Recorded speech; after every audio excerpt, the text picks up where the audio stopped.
Hello and welcome everyone to today's digital live event, CREtech Talk, Landlords and Brokers Perspectives on Tech Post-Pandemic. My name is Ash Gonzandia, Chief Intelligence Officer here at CREtech and Global Head of Real Estate Tech Intelligence, and I'm excited to be your host today. In a few minutes, we will hear from 4 of the most insightful and active commercial real estate owners and brokerages as they discuss their perspectives on the impact of the pandemic on our industry. Some of the key takeaways from today's conversation will be how to future-proof your properties, the new standards of occupancy, transaction management of the future, and so much more.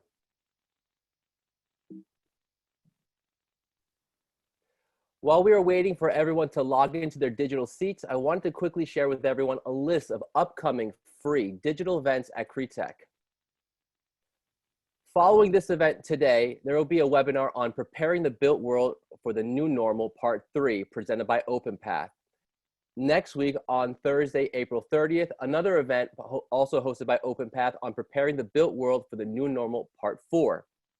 Next week on Friday, May 1st, there'll be another CREtech Talks on the European PropTech venture capital market. On Tuesday, May 5th, there will be our marquee virtual demo day where you will hear from the most innovative real estate tech companies in the built world. On Thursday, 7th, there will be another event on preparing the built world for the new normal, part 4. And on Friday, May 8th, CREtech, the VC part, hosted by Steve White. Friday, May 15th, CREtech Talks, Tech-Enabled Industrial Real Estate. And on Tuesday, June 9th, Virtual Demo Day.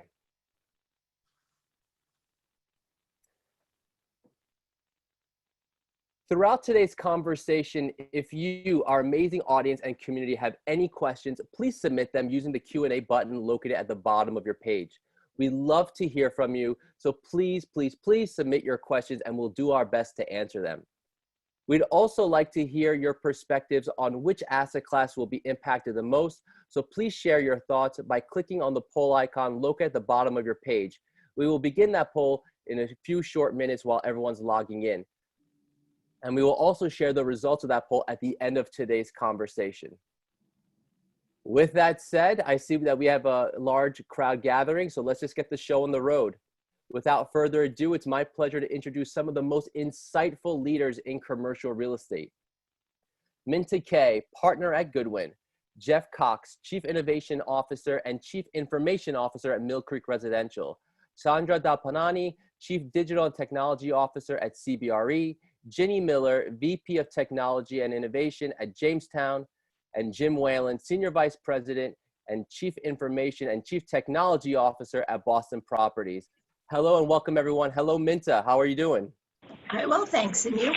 I'm great, I'm great. I'm going to stop sharing my screen and the digital stage is now yours. Great, thank you. So we already talked about tech and real estate today.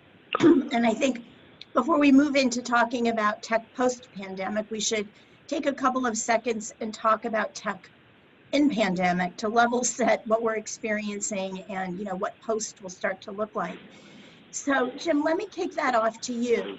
How has your relationship with tech changed? Permanently, temporarily? How's it going working from home? Clearly you're there with beautiful spring flowers to make us all smile. Thoughts? Yeah, so no, thanks Minta, and a pleasure to be here today. Yeah, it's all looking in hindsight. I have a couple of the points to make. Many of us have been on this journey for the last couple of years, centered on, a cloud first strategy and, adopting process automation through SaaS offerings, extending our platforms. And, I look back at like a lot of the business cases that we did for that, for those projects and those investments, and many of them never had resiliency as a major component. And clearly, like we enter this mode of like, March 15th, that Sunday night, we declared that we had to, everyone had to work from home, and literally we transitioned our entire workforce to work from home the next day pretty seamlessly, very successfully. And again, you're looking in the back, view mirror, but for companies who may not have done, I mean, if you're looking forward, companies that may not have made those investments, those will, I think, become front and center going forward. And then the other kind of dynamic of just work from home is, I have this metaphor with my kids. My kids are all grown, but I talk about life skills. You have to acquire life skills. Like, how do you acquire life skills? And we have people right now, our entire workforce, acquiring life skills in a very compressed and accelerated manner, who were like, oh, these were nice to have. Like, I mean, we have Jedi masters that mute and unmute, just like learning these basic things that are now part of your tool set for how you operate going forward. So I look at those two things, as paradigms of just kind of the shift and how we leverage those even in a go forward mode. I think those themes are very important, and we'll touch upon them throughout this conversation. Others? This is Chandra Dandapani. I would say, adding to what Jim mentioned, overnight we shifted to work from home. For CBRE, we have over 100,000 employees. 60,000 of them work out of our offices, and we were able to shift from home overnight based on investments we had made in terms of technology infrastructure, cloud, and video collaboration, etc. A couple of observations. Number one, it seems like people like shorter calls on Zoom versus when you get in the office. And the second thing I would say is cybersecurity is incredibly important in today's environment. And so the investments that we have made there and continue to make there are going to continue to bode well for us. It's been an interesting experience, and I think human beings are very adaptable. So it's been amazing to see how well our colleagues around the world have adapted quickly. None of us like to just stay home, but it's been an interesting experience shifting overnight.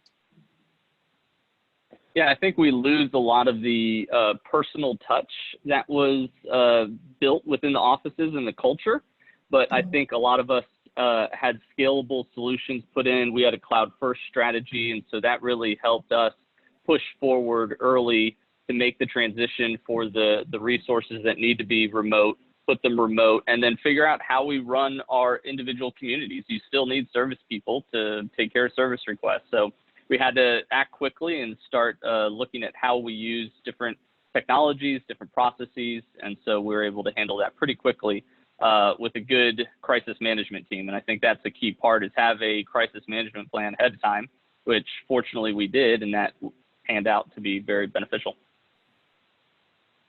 Yeah, I'd echo a lot of the same things. And I think another thing that's been really interesting is just the rate at which projects are getting executed and sort of the speed that is being brought into the process of getting things done. And I think, the technology world and the real estate world had notoriously had incongruencies in how quickly they moved and how they think about the length of a timeline in deploying something. And now we see our team members operating in sprints and using terms that you would hear within a startup environment because you have to.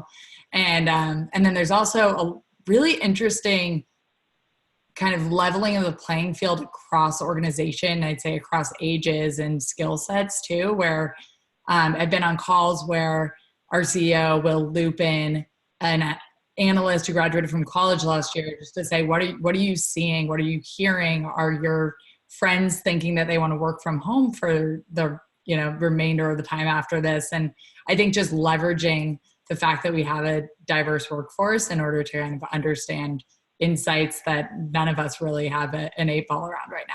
It's been really interesting. That's great points, Jenny. So, yeah. So thank you all. And as I said before, we're going to touch upon specific technologies. We're going to touch upon the shift to return to work. There are a lot of things we'll cover today. Please do, as Ash said, keep your questions coming, and we'll try to cover as many of them as we can in this discussion. So to start off, the good news is people have started to think about and talk about return to work.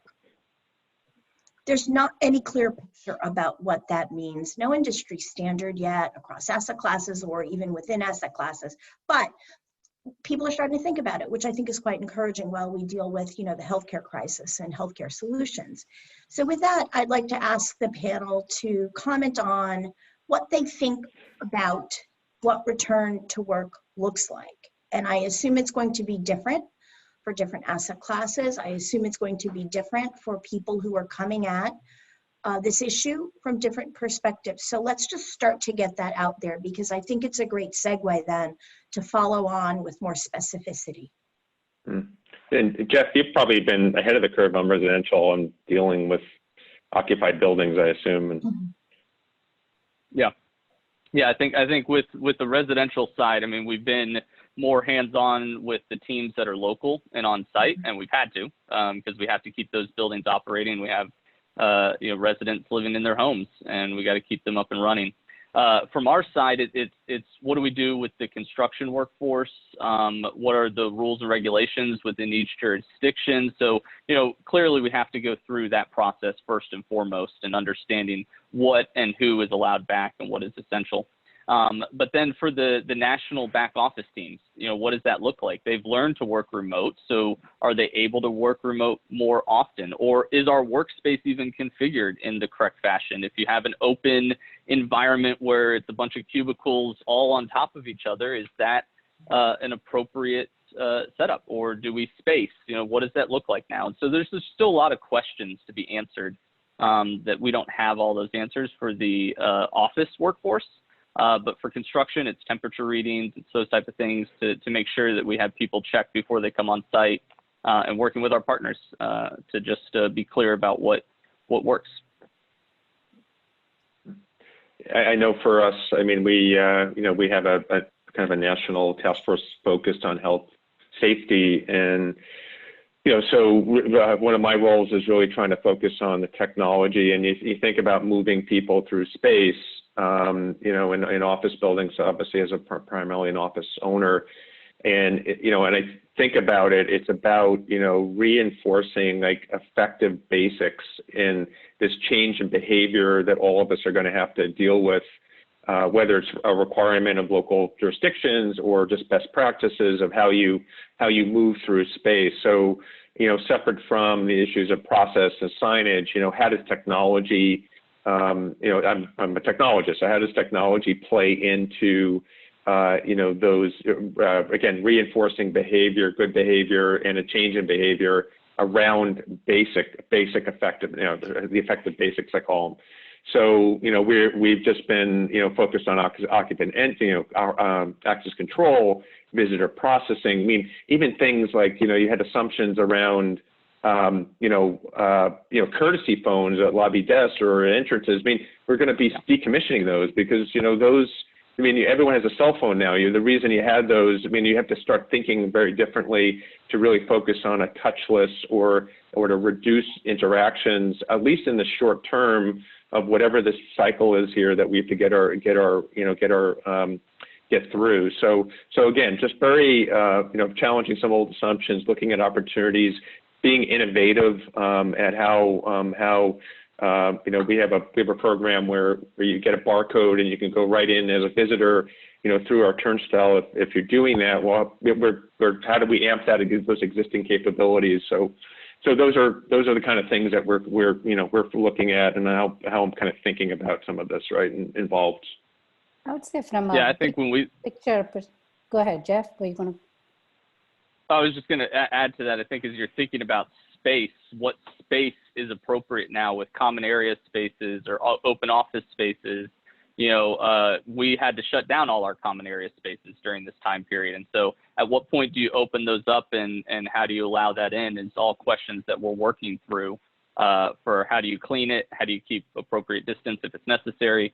So those are all still things that have to be figured out too. But what you're talking about of seamless entry throughout the building is fundamental to us, and being able to continue moving forward with that. We'll probably touch on self-touring and some of that other stuff later.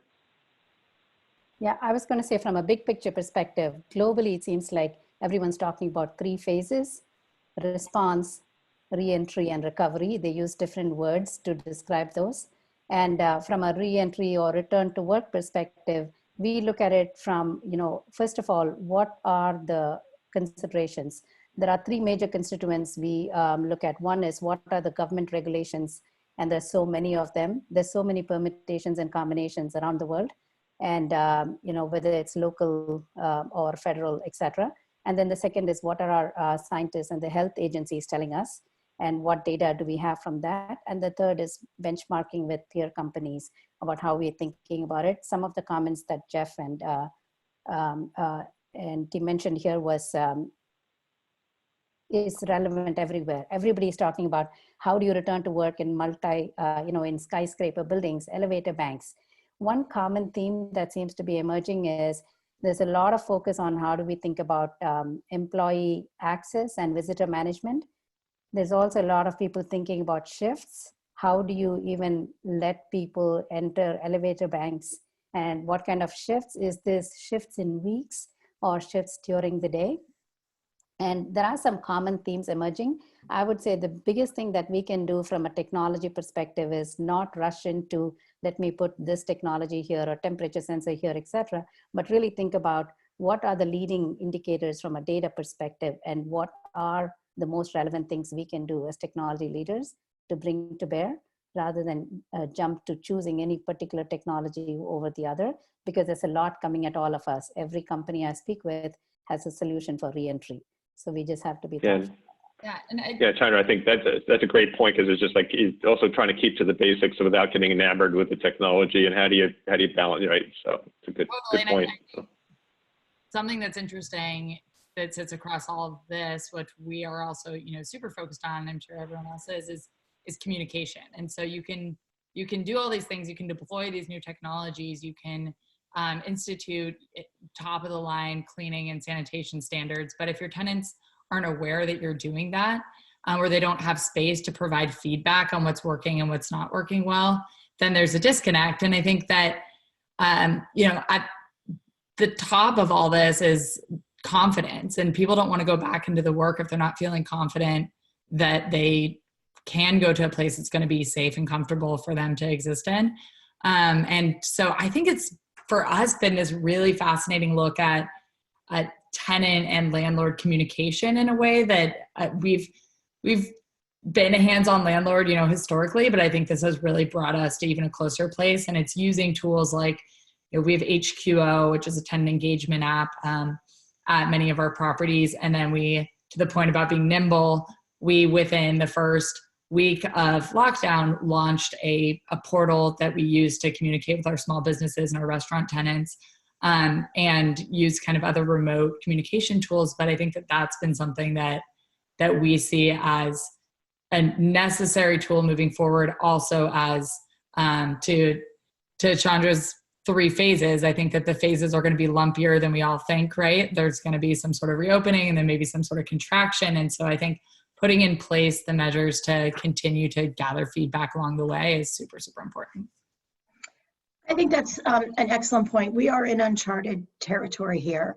And I think people have agreed generally we're not going to have a V recovery. Some are still hanging on to a U recovery. But the thinking, I think, is headed to a W style recovery. If you look what's going on in Japan and Singapore, which means that there may be waves, phases, if you will, of practices that are deployed from time to time, and they may shift.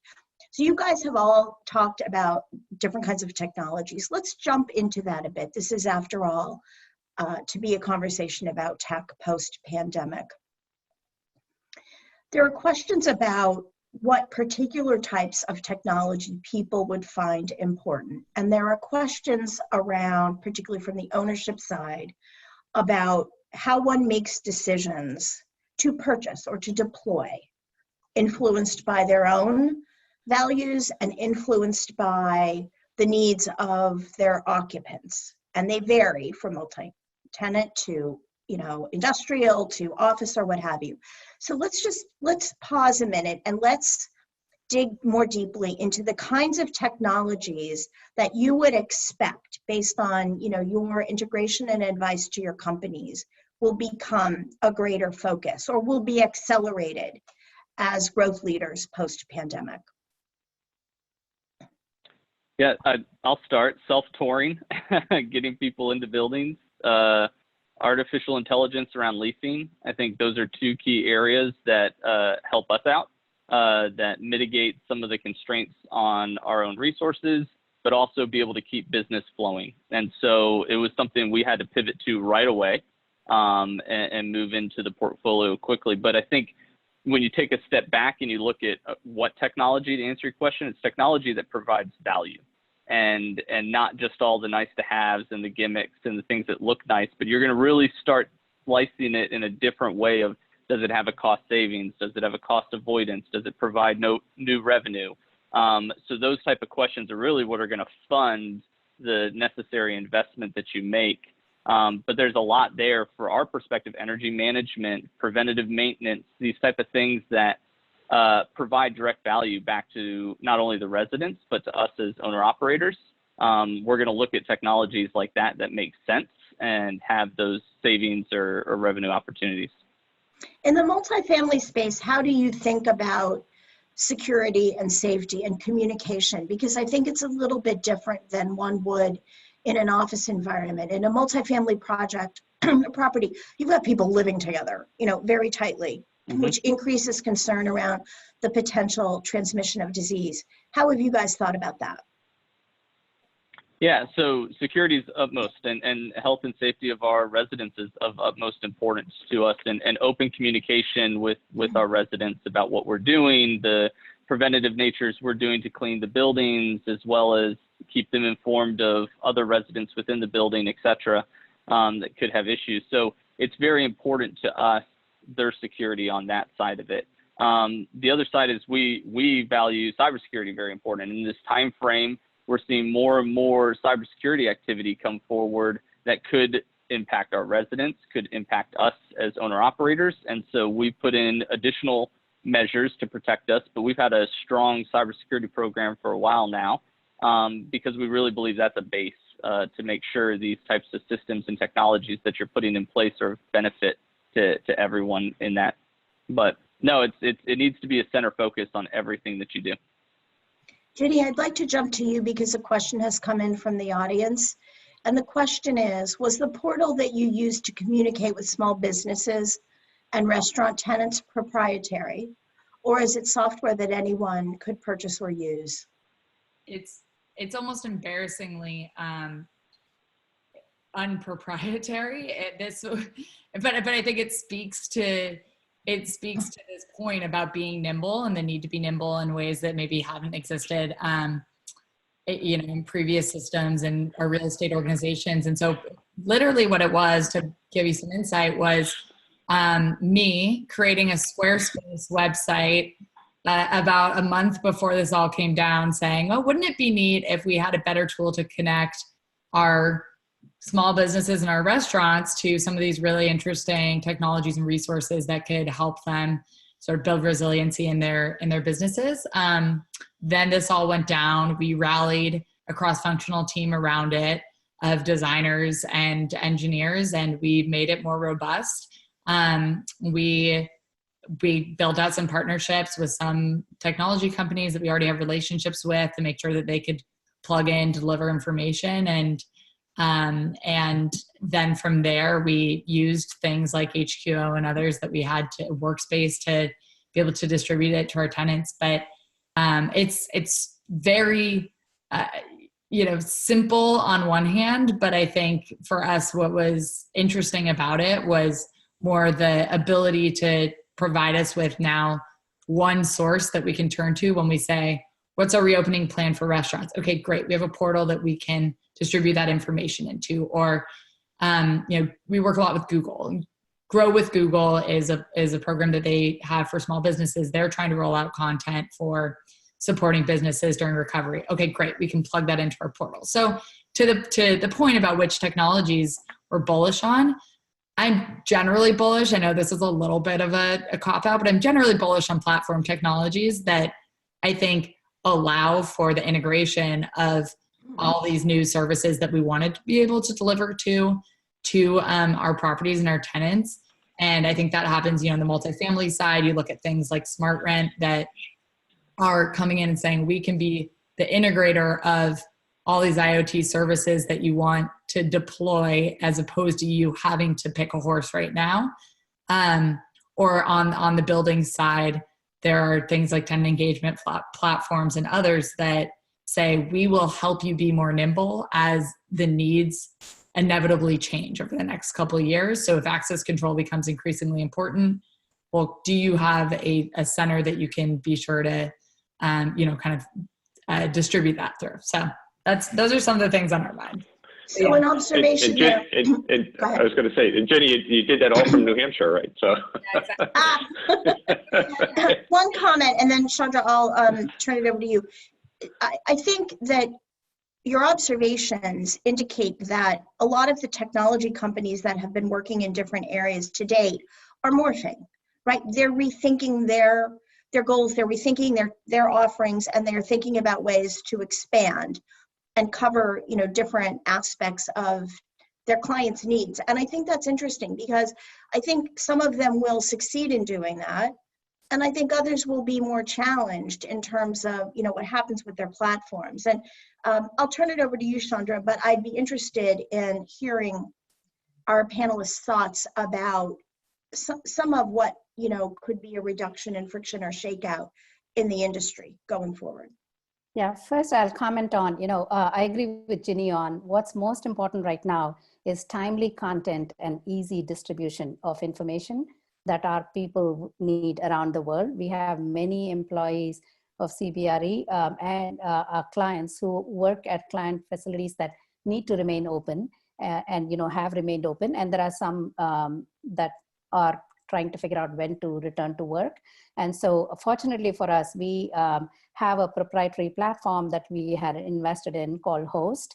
And we were very quickly able to just provide that to our own employees. We call it CBRE Connect. It's a simple mobile app that you can download on the App Store or Android and on iOS or Android. And it just allows us to provide information to our employees very quickly. From a big picture perspective, again, I would say that there are a lot of things that a lot of technology is coming at us, but in situations like this, you can clearly see the hype separating from the real value-added technology.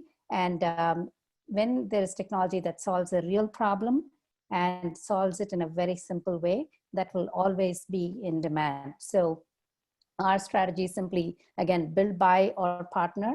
Going back to your earlier question, Minta, about what kind of technologies. So for example, a lot of companies are thinking about contact tracing. They're thinking about how do we know what testing data is and how do you know if somebody else in your vicinity is impacted, et cetera, right? Those kind of things, I don't think individual CRE providers or companies need to think about. There are large technology companies around the world that are investing and focusing on those. So those would simply become plug and play capabilities. I think what would be really important is looking at what technology makes the most sense for what the immediate need is. The good news though is, as you all know, many great companies were born out of recession. So for those startups listening, great companies have come out of difficult situations like this. So we want to hear from you and we want to continue to look at what new capabilities you are bringing to bear during this pandemic.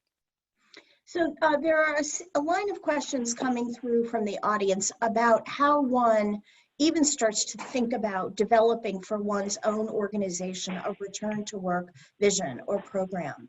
And they all kind of get back to the question around what should one's priorities be as both an owner thinking to open a building back up and as an occupier thinking about how to bring a workforce back in. And the interests don't necessarily always align, but Jim, I'd like you to take this one to start. Yeah. So, I think in the prior comment I made was, focused on the basics. I do think there's a consensus around behavior that then needs to kind of ripple into how space is used, how conference rooms, how you achieve as much touchless and manage interactions within space. But there's also, again, the adoption of behaviors by people.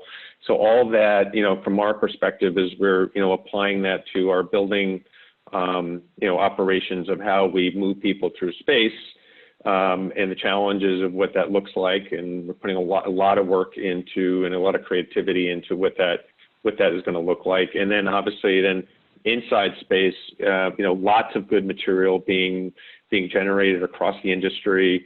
I know Fisherman Wakefield did a webinar early this week that stirred a lot of material and a lot of interactions even on behalf of our tenants interacting with us. But I think companies large and small are figuring it out for their own and trying to look at the frameworks that are being stood up and apply it. And also the way to think about it, I saw another comment on the board here, is that it really is about playbooks that not every property is the same. I mean, a suburban asset, a single tenanted building, a multi-tenanted building, a vertical building, you need to have playbooks that can be then integrated and adapted for your work environment. For the building, and then not every work environment is the same. So it's just, it's a process, but there's a lot of good material that's available and being generated every day. And we're well on our way to kind of having a defined program for that playbook and how that it gets integrated over the next coming days and weeks for our properties. So I think the comment reflects that there's no one size fits all for everything here. And while the comments, are alluding to different things, to get extraordinarily granular, right? You as a building owner or user may be thinking about how you get into your building, touchless access, how you get into your space, touchless all the way.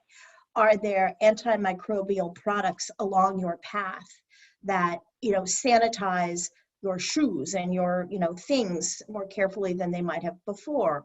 Is there temperature sensing, which raises huge privacy issues?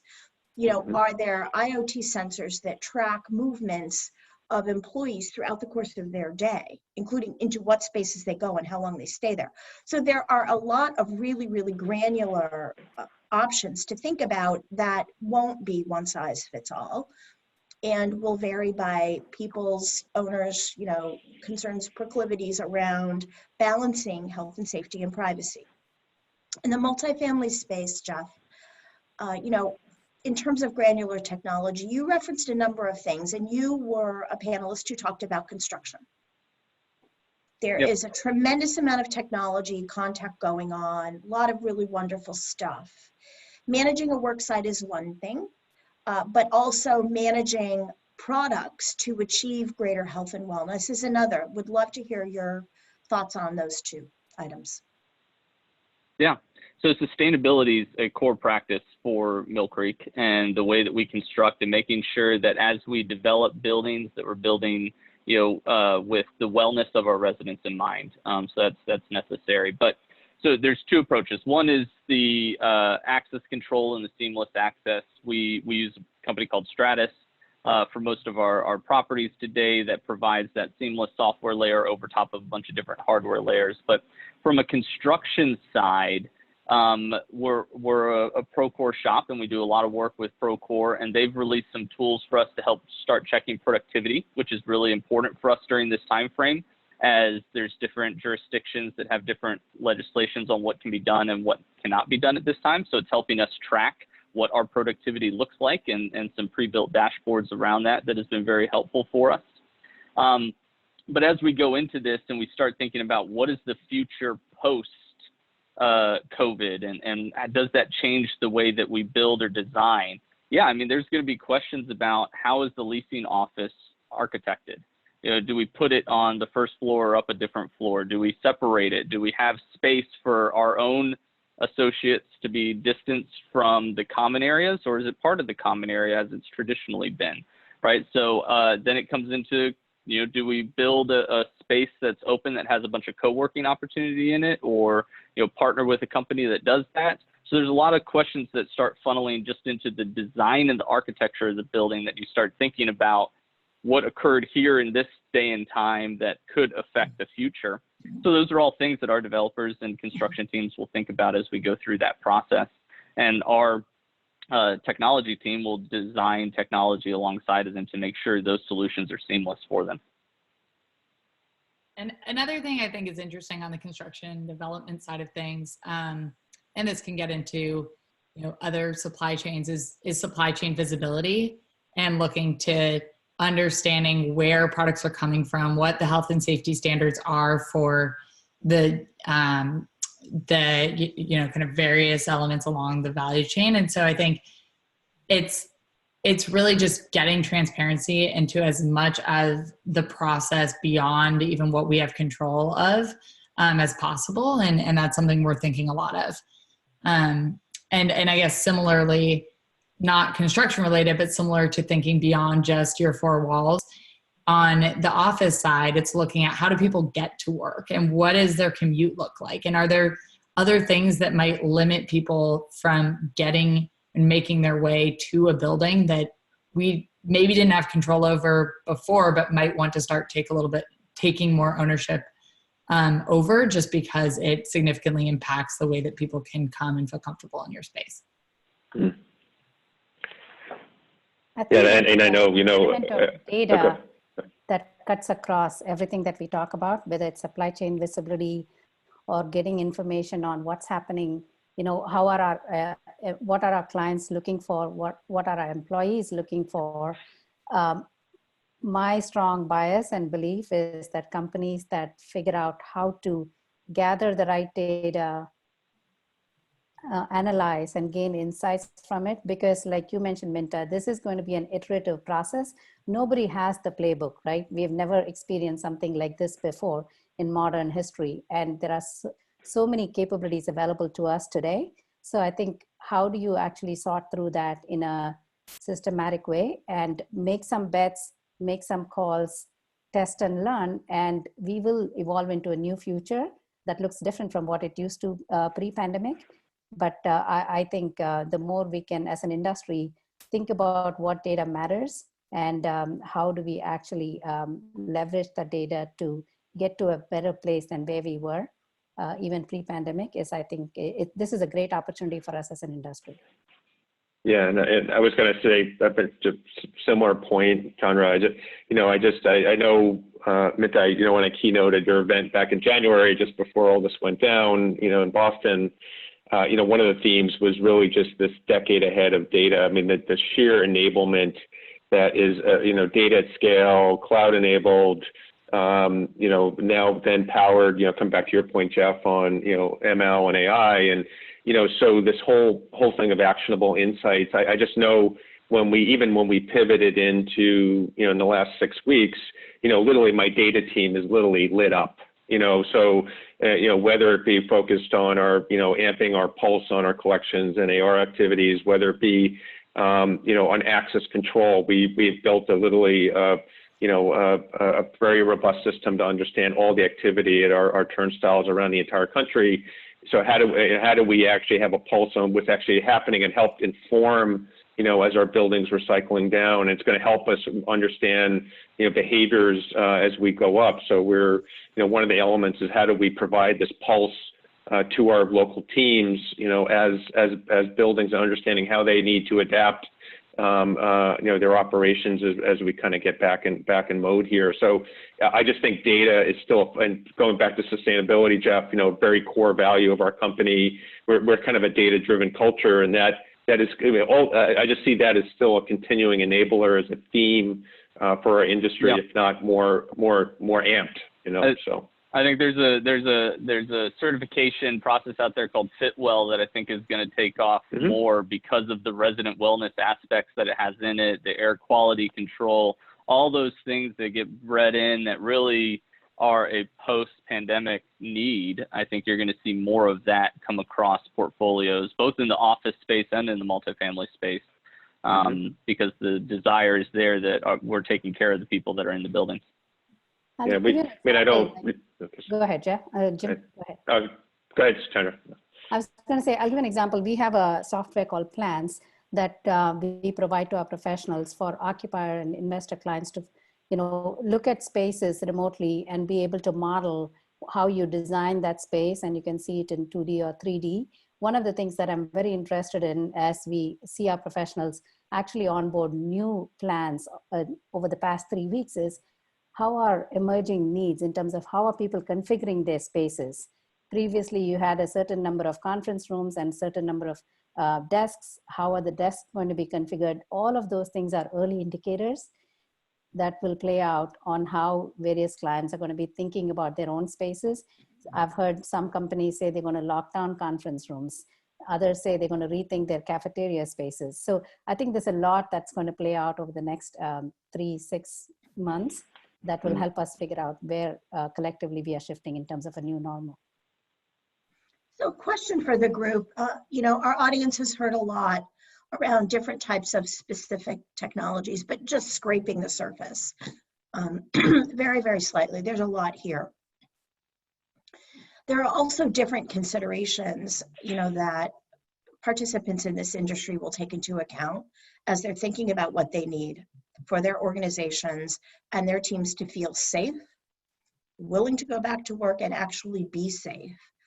So as you all come around technology, prop tech, property-related technology, now with the pandemic still in process, and you think about your business, right? None of you is operating a charity. You are in a business. How will you evaluate the ROI or the return on investment around all of the thousands of different, fantastic technologies that will be available to you? I honestly don't think it changes how you evaluate it. I think it's still the common equation of what's the cost, what's the cost savings, what's the cost avoidance, and what's the revenue, and then figuring out your IRR and your net present value of said investment, right? And I think it's still, there's some mathematic formula there that's important. The second element of that, though, is what is the experience you're trying to provide? Is that experience to enhance the resident, or is it an experience to enhance the safety and security or health of your own associates? So those things have to be thought of together. It's not just a financial equation, but the finances are still going to be very important in this process, because you're not going to go invest in something that you're not going to see a return on in that aspect. But at the same time, you're going to put the right things in to provide the safety and security that you need to for your associates, employees, and residents. It's maybe just with more obviously more focus on cost, but I'm one of the having lived through several downturns. I always double down in a downturn. I look at how we strengthen our platform, how we strengthen our franchise, for the enterprise, and then obviously you've got the front-facing technologies that will be based and driven by how we have to adapt for the benefit of our customers. So it's I totally agree with you, Jeff. So yeah, I would just add. I think the best innovation comes out of it.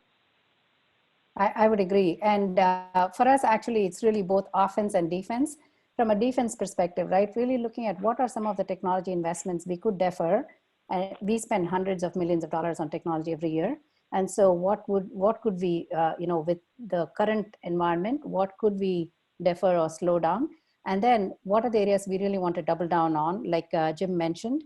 And, my mantra has always been carefully decide whether to build, buy, or partner. In things that are unclear, we want to make certain bets, but when you see some momentum, you want to double down and move ahead. I would say broadly from a technology, think about, we think about it in the context of, for sure, there is an efficiency component and there's a experience and creativity component. Our finance teams closed books remotely for the first time this quarter, right? All of you are going through that. There are some things we learned from that, where we know things can be done in a more automated fashion. And that's on the efficiency side, which is easier to determine. If you invest X dollars in technology, you're going to get Y cost savings. Those are pretty straightforward. I think the harder part is when you have to choose and make bets on revenue generating or creative solutions that may be non-obvious in the moment, but this is a great time to invest and test and I know what could happen. Yeah, I know, Chandra, we're next week after we have our earnings call next week, but we're going to sponsor a survey around just where are the opportunities and how we close our books this quarter in a new way, and how do we gain insights from everyone who was involved in that process, right? So it's yeah. I think you go ahead. I was just going to say that the other piece, which I think is totally in line with what Chandra is saying as well, is just what's the cost of not implementing some of these technologies right now, and how do you place value? Like Jeff is totally right. The equation might not have changed, but the elasticity of value for customers and for tenants has changed dramatically, and it's hard for us to necessarily predict that. But I think having insight into will it be a non-starter for a tenant to, not want to come back to your property, or will you not be able to dispose of this asset ever if it doesn't have XYZ incorporated into it? Or will there be some new marginal value that you can capture by differentiating yourself through something that is, addressing the needs of the modern consumer? And so, yeah, we're thinking about all those things, but I think it does require looking at the upside and a little bit of a more nuanced way. I mean, I think of some real quick applicability of innovation in this time, right? Self-touring was on our project list. We were working on it, but it definitely accelerated it to the top of the list, right? Package management has been on our list. We've been doing it, but I still think there's so much innovation that can come out of how package management is delivered today, right? And food delivery and all those things. Is it really just a locker system? No, I think there's more to come, right? And so it's exploiting some ideas that we've been building a base on these last few years, that now you have this issue that's caused all this uncertainty that people don't want to leave their homes necessarily. And so how do you accelerate some of these models and innovate in this time period? That's where you're going to see the investments go. A question has come in that I think is a very interesting one, and it goes to whether or not there are branding opportunities here for those companies that get ahead of things on the technology side. And the question came in specifically around office, but I could see it, Jeff, also applying in the multifamily space. So would you guys jump in and address whether or not you think that adoption across the range? Yeah, I mean, I'll just. Yeah, so I mean, the way I think about it is Boston Properties, the clients and customers we serve, our platform is kind of aligned to that. It's investments that reinforce our already strong brand and how we exercise and execute in the market, and just on behalf of our customers. So I don't necessarily see a branding opportunity per se. I just think we are being smart and thoughtful, like we always are. I would agree with Jim on that. Our side. Yeah, I was going to say CBRE. We are a well-known brand, and this is, at this moment, it's not about brand building. It's really about all our clients are going through a tough situation, and how do we figure out how to help them harbor this pandemic, and we will emerge stronger together. And that's our main focus. I would say we didn't spend a lot of time yet on this call about talent. There is something about, there is a lot of talent available today. And there's a lot of tech talent available in different markets. Some of the startups letting go of employees. And that's another area that I think, this industry, Jim, you and I have talked about it before on other panels. We have definitely made a shift in our industry in terms of being able to attract great technology talent from outside the industry.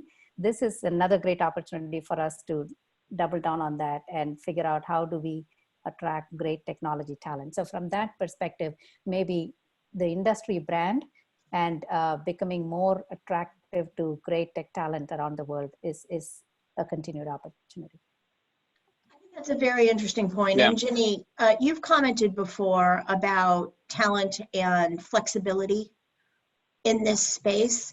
I think, coming out of this, certain technologies will be more in demand than others. And, what would you say to those companies in those spaces that may not be, the wonderful flavor of the day?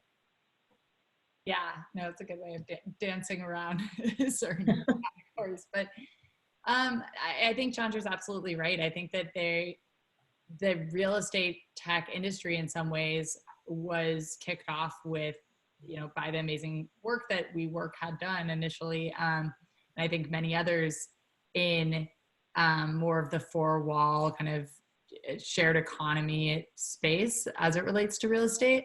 And I don't think that that technology and talent just disappears overnight, nor do I think that the use cases for many of the things that were kind of in motion around shared working, short-term rentals disappears. I think, in fact, the need for more flexible and nimble spaces only becomes more important. It just might be delivered in different ways. So I think that this is, in a way, a unique time to kind of collaborate with some of those companies or with some of that workforce and say, all right, let's look at our multifamily properties. Maybe there can be shared workspaces within a multifamily property in a way we didn't have before. How do we deploy some of the technology that before was in an office environment and take it into multifamily? So I think that for us, it's kind of having an open mind and addressing the need to be collaborative and to work with these partners, as opposed to totally turning a cold shoulder towards a category that I think had a lot of interesting momentum. Another question has come through around what the future of, working from home will be. And I believe some people expect that everybody will just go back to the old normal. But I think there will be a new normal. It will be a different thing. Others comment that they expect a blend of ongoing remote working together with on-site working in one form or another. People also talk about whether travel will be decreased and whether there will be, fewer demands on space for large meetings and such. I just throw that out because the audience is clearly interested in how the balance between remote and non-remote working could look. I think we've seen higher productivity than we've seen in certain individuals, given the experience that they've had to be at home. And so I think you're going to see a combination as we go forward, where you may have more flexibility for staff to work from home more frequently than they maybe previously did, because they got to experiment in this time and really see how beneficial that can be for them. And we now have the technologies, we have the opportunities there that it could be very beneficial. And so I do think you'll see some sort of hybrid. I don't think it will be just everyone back in an office. I think there'll be some sort of hybrid. Good. As an extrovert, this is driving me crazy. There's a lot of psychology behind this, Joe. So we're about to run out of time. I'd like to turn it back to Ash, who can also pose additional questions that have come in through the audience. First of all, thank you everyone for sharing your thought leadership, and thank you to our amazing audience that's been super active in the Q&A and also in the chat feature here. Before we kick off, we asked the question at the top of today's webinar on which asset class will be impacted the most financially, and it was kind of neck and neck throughout. We just closed it out maybe about a minute or two ago. It was kind of neck and neck within two categories. And the winner, or I should say maybe not so winner, 59% of our audience thinks that retail will be the most impacted, followed by hotel and hospitalities at 54%. To our amazing panels, are we surprised at these results? No. No. So nothing stands out. It's a good validation. I think reduction of travel is definitely hurting hospitality, and so many jurisdictions shut down retail. I think Texas just opened up retail to go on Friday. So it's definitely been impacted. And the state of Georgia is open for business as of today. So it's interesting to see what's going to happen there. We have another poll question on which tech will be the most impactful. And that poll is currently open, and we'll share those results at the end of today's conversation. So we see a lot of questions coming through, a lot of questions regarding technology, co-working, co-living. But I'll take it from the top. A question that came through was, what was your pre-COVID tech stack, if this applies? What was your pre-COVID tech stack, and what areas become more or less important post-COVID? I'll open to the entire panel. Yeah, I'll open to everybody. Feel free to just jump in here. Yeah. I would say there is no major change in the tech stack. And when I think of tech stack, I think about you know, what is your programming language, what data solutions do you use, etc. And you know, we haven't changed our tech stack. Jeff made a comment on productivity. The easiest productivity you can measure is of software engineering teams. And we are absolutely finding what you mentioned, Jeff. Things are getting done faster. We measure DevOps productivity, and we're seeing more productivity there. So I think from a tech stack perspective, there's not a change. What technology would become more or less relevant? As I mentioned before, I think things that are peripheral and nice to have become less important over the next 6 to 12, 18 months. And things that are core that we have touched upon many times today, and I would reemphasize data as an insight generating mechanism on how this industry evolves, would continue to have more meaningful presence in our corporation. Yeah. I would comment that I would agree. I think it stays the same. I think users' tech stacks or their tech focus is going to change as they really focus on the health and wellness of their environment, and they start to, you know, dig into the way the buildings they live in operate. So I think there will be a shift in discussion around the kinds of technologies that people expect, people would like to have. Maybe, you know, the nice to haves are not agreed upon between users and owners, but I think there will be a shift around the kinds of services and things that are expected. Absolutely. And, you know, I answered tech stack as a technologist. If you just think about portfolio of tools and capabilities, they will change and the fluff will fall off and the real use will move forward. Yeah, Jeff, another question came through. I think this one's directed towards you, but I think everyone could answer this. Love to kind of get Minta on this as well, because you see a lot of not only just real estate tech companies, but being a global leader in the legal field in real estate, I think you can definitely share some thoughts around this as well. Jeff, you mentioned artificial intelligence regarding commercial leasing. Could you briefly describe how this is used and in what types of properties that you're using AI in? Yeah, I mean, most of ours is residential multifamily, and so it's not as much commercial. But Meet a Lease, Entrata is the platform we use that has some of that built in for chatbots. There's some other things that are in there. We use another data management company to help us with some of our retail space for mixed use development. I'm not going to share that name. But overall, you know, there's a bunch of different artificial intelligence offerings out there that can help streamline the process, new ones that are coming out every day to help people.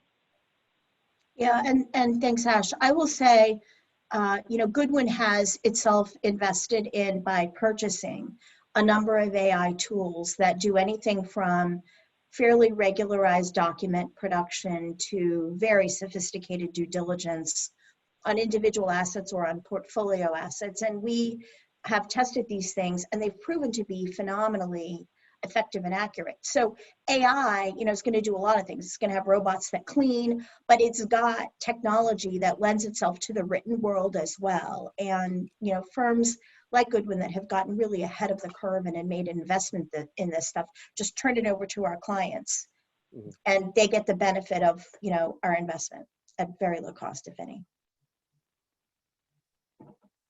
I want to kind of kick this over to the landlord side. There's a few owners that have asked questions. I'm going to consolidate these questions here. Again, open to everyone here. So Chandra, Jim, Jenny, please feel free to jump in here. As a landlord, do you expect to set building standards for tenant office requirements beyond what is legislated already? Now, that's obviously a multifamily question, but not office. But let's kind of break it up into office, industrial, if we can, office, industrial, and multifamily. What are you guys seeing there in terms of building standards? So this is in just how we respond to the current environment. Yeah, I'm assuming that's where it's going. Yeah. So clearly, you know, so what we've done is you've got things that you can do environmentally. And, you know, we have kind of, you know, our engineering working with outside experts have really kind of honed a set of standards that maybe, you know, there's really the industry is still figuring out what those standards should be. So I think we're setting them, right? So we're going forward and saying this is what we should do based on our own thought leadership internally, as well as validating that with outside experts. And so I think that's an example that we've done again around the environmental, how to manage HVAC, air. What should be the standards that you should be. It focus really on air and water would be an example there. So, Jeff, Chandra, Ginny. So I run sustainability for Mill Creek, and so we're always looking at what are just the local jurisdiction standards and what do our partners and investors want, and then what do we as Mill Creek believe in that we want to see as our standard across our portfolio. And so we're always looking at the different legislation requirements and then what above and beyond we want to go to. So I mentioned Fitwell before and other things. So these are all things that we investigate, whether you do the full certification or a portion of it, or you look to what really matters within that, what green certifications are out there. But the focus on the core things of energy management, carbon emissions, those type of things, I think are all, and resident wellness are all the kind of focuses. Yeah, I'd echo that. And same, I think it's really interesting to look at some of these certifications. And maybe it doesn't make sense right now to actually go forward with the certification, but what can you learn from what it's outlined and what you find to align most to your property? And then the other thing that I think is just interesting on this question is really taking the portfolio wide look as opposed to just the property look. And obviously there are property specific things, there are state and city specific things that are important, but I think that this time in particular has pushed things that previously would have been, what are the standards for this property in Boston, to let's get a team together, look across our whole portfolio and identify what we think is going to be necessary as kind of baseline for the whole portfolio, and then from there distribute out to the various cities and markets. Yeah, I agree with what's been said. I would add that also industry organizations like BOMA, I mentioned early on that we have specific, looking at government regulations that are coming in that are local, federal, country specific, etc. That's one consideration. The second is what we're hearing from healthcare agencies, and whether it's temperature or air quality, etc. And then the science guiding us. And the third is benchmarking with our clients and peer organizations. I think this is we are in a state of evolution. There is no direct answer here, but the more we can stay connected and work through this, new standards will evolve, and we'll be there to support that. Awesome. So we have time for one more question. Before we get to that, I asked another poll question on which tech will be most impactful. This one was not as close, and surprise, surprise, 45% of our community thought that health and wellness was going to be the most impactful technology. So health tech, wellness tech was, according to our community, thought that is going to be the most impactful, followed by, with only 33%, smart tech and IoT. So smart building technology and IoT devices at 33%. I paused there to get a response from our thought leaders that are on this panel. Thoughts there? I think if you're looking at smart tech and those type of things purely about the resident experience, I don't think that's the right way to go. I think if you're looking at it from an energy management perspective and what you can provide the resident and cost savings and those other things, I do think there's a lot of advantages to that in this time, because certain people are financially constrained in this time. It's the companies have done reductions, whatever the case is. I think you have to look at it from a full energy management perspective and not so narrow focused of, I'm able to talk to my TV to turn it on, right? And so I think that's the focus that IoT needs to go, is really more full building where it has true returns. Mm-hmm. And then, so I want to quickly end on a positive note. Where, if you had to pick one thing, we talk about a lot in tech, nice and neat to have. I'm sure you guys all get pitched all the time on, and I use air quotes here, innovative solutions. And there are a lot of them out there.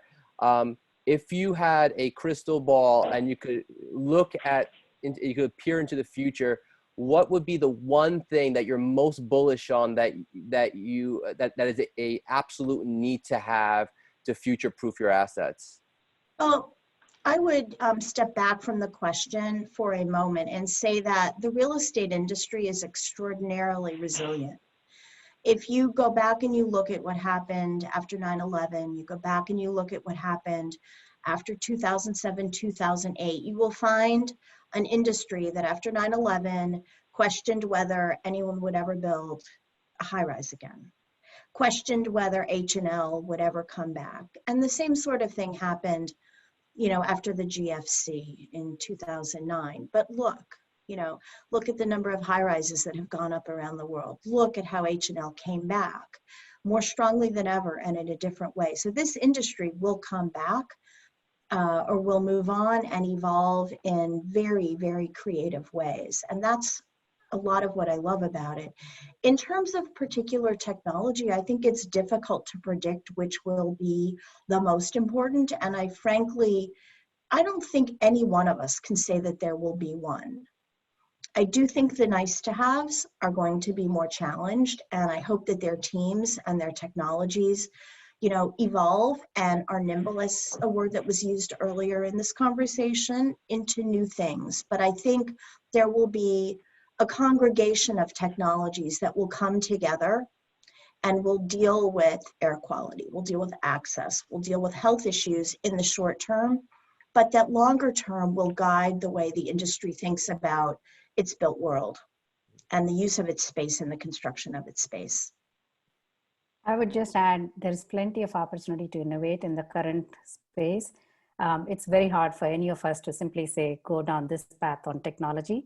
So any technology that is going to be commercially viable, meaning it's going to solve a real problem and add value, and it's going to be easy to use, there are plenty of problems that technology can be applied to. I absolutely 100,000,000% agree. And on that note, that's all the time that we have for today's conversation. I know we ran a little bit over, so thank you for everyone for staying with us today. Minta, Jeff, Chandra, Ginny, and Jim, thank you for sharing your amazing thought leadership with us. I hope everyone, including our amazing audience and our amazing community, had a great time. I certainly did. I learned a lot, and it was phenomenal. So thank you guys very much. If you have any questions about CREtech or would like to learn more about innovation in the built world, our venture capital reports, our venture capital trends, and so much more, please check us out at CREtech.com or email me specifically at research@CREtech.com. Minta, Jeff, Chandra, Ginny, and Jim, thank you guys very, very much. I really appreciate it. Thank you. Thank you. Awesome. Great. Thanks, everyone. Absolutely. Thanks, audience. Everyone. Okay.